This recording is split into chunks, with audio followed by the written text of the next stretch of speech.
Masuk angin gampang diatasi, tentunya dengan rotan ada penyalin.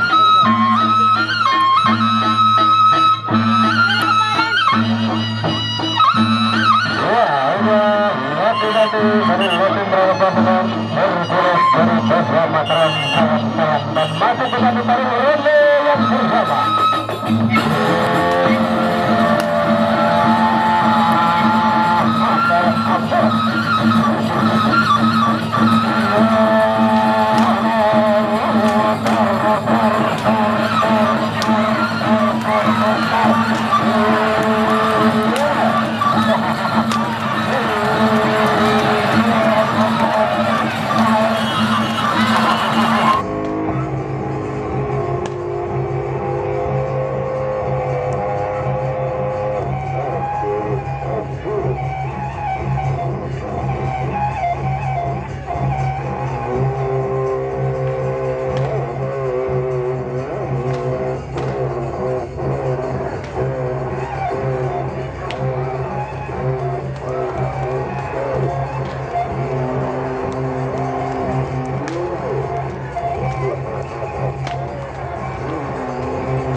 Namanya ajang silaturahmi, kalah menang untung rugi pamuk, yang menang jangan terlalu bangga dan yang kalah jangan berkecil hati. Inilah ajang silaturahmi luar biasa, pertarungan di partai yang kedua.